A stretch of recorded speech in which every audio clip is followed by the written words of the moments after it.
Merci, Monsieur le Président. La paix est le plus grand des combats. Cette citation de Jean Jaurès, mes chers collègues, demeure le fil rouge des élus de notre groupe. Face au massacre et au non-respect du droit international en Ukraine ou en Palestine, nous répondons aux appels de la solidarité internationale sans cesser d'agir pour la paix. Face à un capitalisme brutal et décomplexé qui ne prône aujourd'hui qu'un affrontement généralisé, nous refusons l'engrenage vers une troisième guerre mondiale. C'est pourquoi nous dénonçons la logique de l'Union européenne qui, loin de garantir la paix, alimente l'escalade militaire et fragilise les populations les plus précaires. Au lieu de favoriser la coopération et la paix entre les peuples, elle répond aux injonctions de l'OTAN en instaurant une véritable économie de guerre. Ne nous trompons pas, les 800 milliards d'euros de dépenses militaires supplémentaires annoncés au mois de mars dernier ne profiteront qu'aux industriels de l'armement et non aux populations. Nous refusons cette fuite en avant. La souveraineté de la France ne doit pas être confisquée par une politique militaire dictée par Bruxelles et par Washington. Loin d'apporter des réponses aux préoccupations des Français, cette dérive guerrière alimente au contraire un climat anxiogène, préparant l'opinion à accepter des reculs sociaux, des restrictions budgétaires et une attaque sans précédent contre les services publics au nom de l'effort de guerre.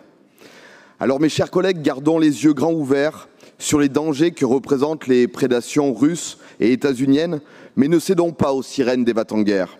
Plutôt que d'accélérer une industrie de l'armement tournée vers l'exportation et les intérêts privés, nous devons défendre la création d'un pôle public de défense, répondant aux besoins réels de la défense nationale et garantissant une maîtrise publique de la production.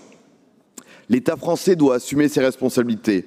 La France consacre déjà 50,5 milliards d'euros à son budget militaire et la loi de programmation prévoit une augmentation de 35% d'ici 2030 pour atteindre 69 milliards d'euros. Dans ce contexte, il est incompréhensible que les financements des collectivités, déjà soumises à d'importantes coupes budgétaires, soient orientés vers le réarmement plutôt que vers les services publics essentiels à nos concitoyens. Les préoccupations des Français restent avant tout leur vie quotidienne. Emploi, pouvoir d'achat, transport, logement, éducation. Nous vous alertons sur les pièges d'un soutien régional aveugle aux industries de défense, aux sous-traitants, aux petites et moyennes entreprises de notre région. Le tissu industriel d'Auvergne-Rhône-Alpes ne peut en effet être asservi aux logiques dictées par l'OTAN ou aux intérêts économiques des États-Unis sous la pression de Donald Trump.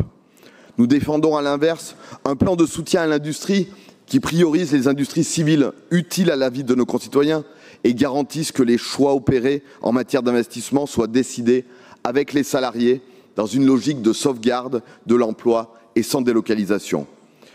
Depuis notre élection, c'est cette vision qui guide notre action. C'est la raison pour laquelle mon groupe se positionne aujourd'hui contre la mobilisation de financements régionaux en faveur de la course aux armements et à la guerre. Nous demandons l'organisation d'assises régionales de l'emploi et de l'industrie afin que l'ensemble des élus régionaux et des organisations syndicales puissent débattre démocratiquement des véritables priorités économiques et industrielles de notre région. Et puisqu'il me reste un peu de temps, je souhaiterais également insister sur la question de la souveraineté industrielle de notre pays.